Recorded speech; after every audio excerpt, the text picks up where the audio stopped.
Assalamualaikum warahmatullahi wabarakatuh. Perkenalkan saya Astri Aulia Argini, NIM 2024 10 10 11 11 dari kelas Data Mining B. Di sini saya akan menjelaskan terkait tugas modul 7 yaitu Perceptron Classification.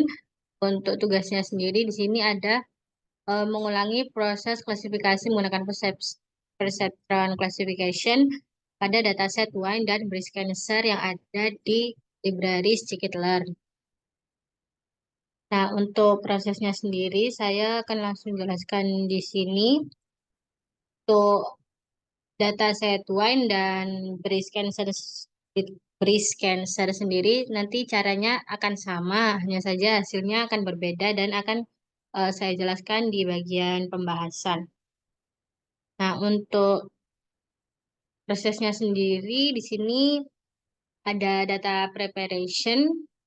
Jadi kita import dulu semua library yang dibutuhkan. Kemudian di sini ada dari scikit-learn-nya ada data set. Kemudian ada yang penting di sini ada perceptron, train test, sama akurasi score untuk hasil akhirnya nanti. Nah, kemudian di sini kita langsung load dataset wine-nya. Ya, di sini kita taruh di data frame wine, kita masukkan seperti ini, kita pakai eh nanti .c underscore ini nanti dia untuk concat. Jadi nanti untuk datanya dimasukkan dalam format yang diperlukan. Kemudian di sini kita langsung tes data frame wine-nya. Di sini langsung masuk semua, ada jumlahnya ada 178 row dan 14 kolom. Kemudian kita lanjut di sini untuk data pre-processing-nya. Kita di sini cek untuk data 0, 0 sama NA. Untuk hasilnya sendiri tidak ada yang kosong. Dan untuk yang duplicated juga kita sum, coba tidak ada yang kosong juga. Nah, kemudian di sini kita lanjut untuk membuat box plot. Nah, di sini kita menggunakan subplot untuk membuat plotnya ini. Jadi untuk jumlahnya 4 baris dan 4 kolom, untuk ukurannya sekian, untuk disesuaikan saja. Kemudian untuk subtitlenya univariate box plot. Terus kita menggunakan flatten di sini untuk meratakan si array-nya. Dan di sini ada call box pakai describe nanti untuk mendapatkan kuartil atas, bawah, sama interkuartilnya. Lalu di sini kita langsung looping untuk baris di kolom yang ada di dataset. Kita pakai uh, call box-nya ini nanti. Jadi setelah di describe langsung dimasukkan per kolomnya itu di setiap plot atau box plot yang ada di sini. Kemudian ini untuk kolomnya, kemudian ini untuk garisnya pakai yang AX ini tadi. Nah, untuk hasilnya sendiri seperti ini. Diketahui masih ada em, apa namanya outlier di beberapa kolom. Nah, seperti ini. Nah, itu langsung kita membuat fungsi handling outlier.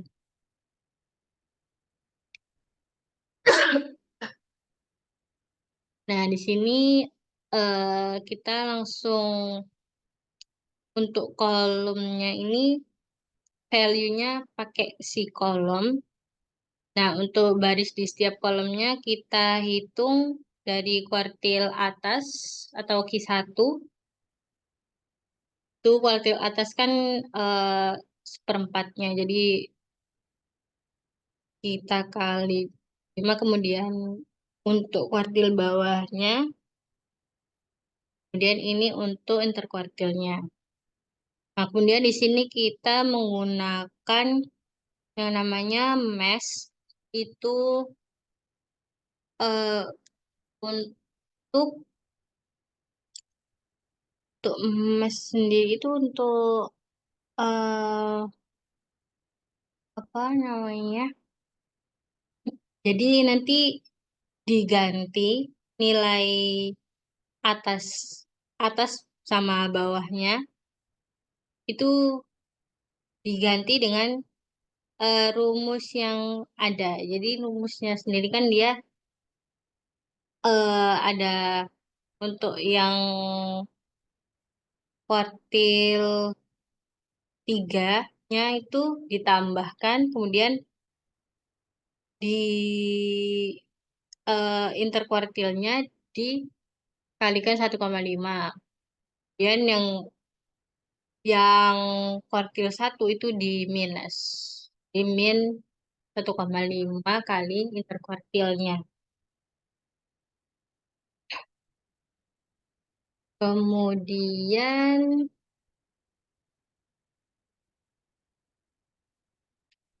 langsung di return dan juga langsung kita panggil juga di sini. Jadi kita handling outlier, data frame wine, dan kita langsung eh, dituliskan saja untuk kolom-kolomnya. Nah, untuk tahu apakah outliernya sudah hilang, kita pakai box plot saja. Jadi caranya sama seperti tadi, langsung seperti ini hasilnya, outliernya sudah hilang. Nah, untuk data frame wine sendiri merupakan dataset numerik, jadi nggak perlu pre-processing fitur encoding. Jadi kan kalau encoding biasanya untuk yang non-numerik. Jadi ini karena numerik, jadi semua kolomnya ini numerik. Jadi bisa langsung dipakai. Nah, lanjut untuk proses scaling di sini kita pakai sedikit learn pre-processing dan pakai scalingnya pakai min max scaler. Nah, pertama-tama kita copy dulu, kemudian ini untuk kolom yang dipakai itu kita nggak pakai kolom yang terakhir alias si target. Jadi si targetnya nggak dipakai. Ini pakai ilog kayak gini. Terus di sini min max scalernya kita definisikan sebagai SC. Lalu pakai fungsi fit.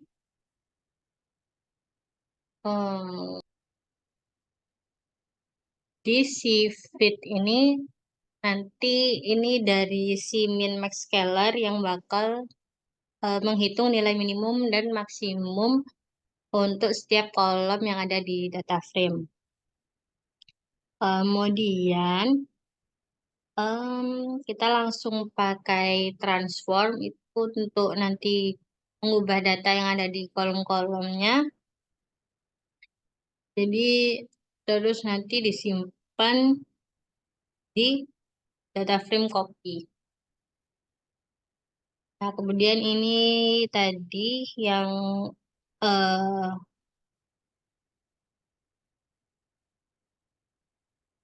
data frame copy-nya langsung tanpa si kolom target dimasukkan ke data frame copy yang sudah scale. Dan kita yang copy tadi langsung sama dengan ini. Jadi nanti untuk yang targetnya nggak dipakai. Nah, kemudian setelah dipanggil datanya langsung muncul dan kita coba langsung modeling. Nah, untuk modelingnya sendiri, tentunya kita pakai bikin fungsinya dulu. Kemudian eh, jadi kita pakai XY. Jadi X ini untuk trennya, kemudian eh, Y-nya untuk si eh satunya tren ada tes ya. Jadi nanti ini untuk datanya dibagi, dia ada si data input input yaitu X-nya dan label Y. Jadi data latih, train, sama data G atau tes. Nah, di sini juga pakai train test split. Train test split ini nanti untuk membaginya itu, jadi dibagi langsung si XY-nya otomatis dari scikit-learn.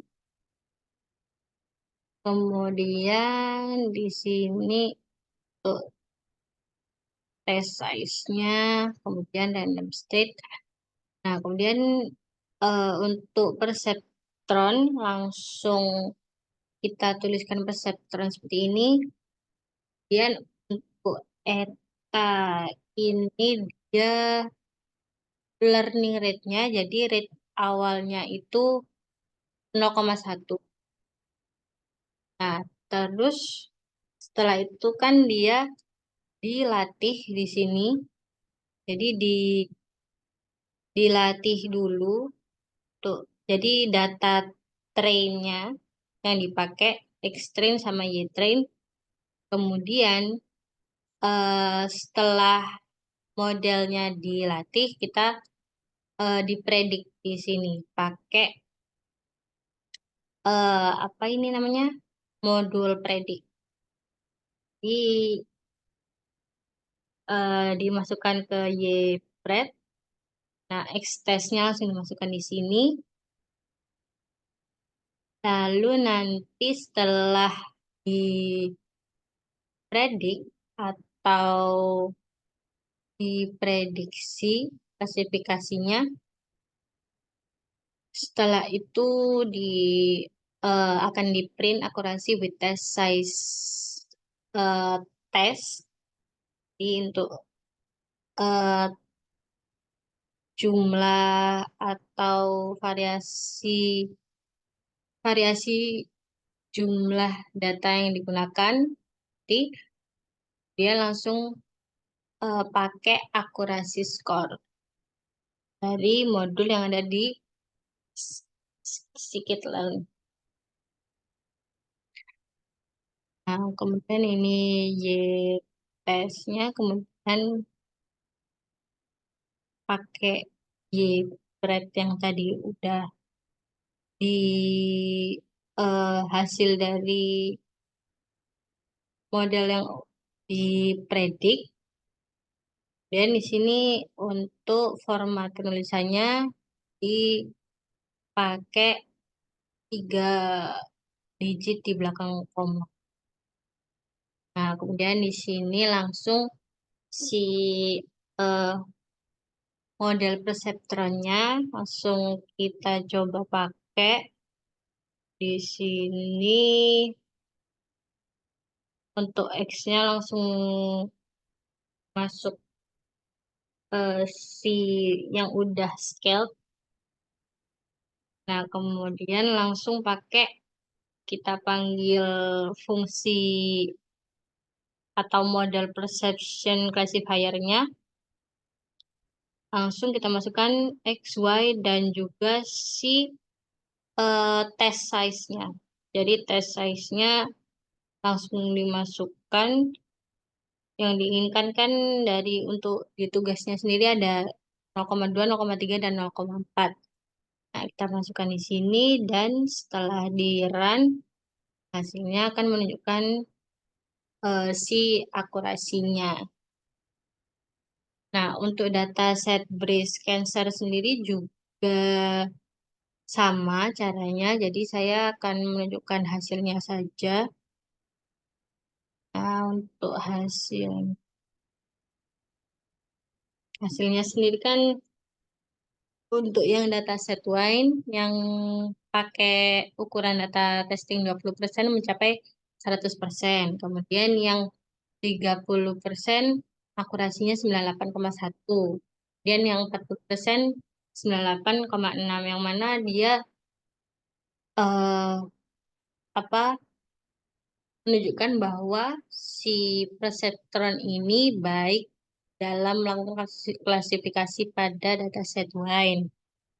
Dan untuk yang breast cancer ini hasilnya sedikit berbeda. Jadi untuk yang pakai data 20% itu akurasinya 97,4. Sebenarnya masih cukup bagus. Kemudian yang 30 ada 98,2. Dia cukup konsisten juga. Lalu yang 4% ini terjadi penurunan akurasi yang cukup signifikan. Turunnya jadi 92,1 yang menunjukkan dia adanya perbedaan dalam performa model ketika ukuran data testingnya diperbesar. Jadi semakin besar cenderung dia semakin turun akurasinya. Nah, untuk kesimpulannya sendiri, untuk kedua datasetnya sendiri ini, meskipun di dataset yang kedua penurunannya cukup besar dibandingkan yang pertama, tapi dia presentasenya masih cukup besar, sehingga performanya si perseptron ini cukup baik untuk untuk pengklasifikasian kedua dataset. Nah, untuk ukuran data testing sendiri sangat mempengaruhi akurasi model. Namun performanya secara umum masih tetap tinggi. Jadi seperti yang saya bilang tadi, dia meskipun yang kedua turunnya cukup beda untuk yang dataset si breast cancer, tapi presentasinya masih menunjukkan dia masih tetap tinggi. Kemudian dari kedua dataset menunjukkan bahwa si dataset wine itu pastinya dia lebih stabil dalam performa model perceptron, dan memungkinkan bahwa dia memiliki struktur yang lebih mudah untuk diprediksi.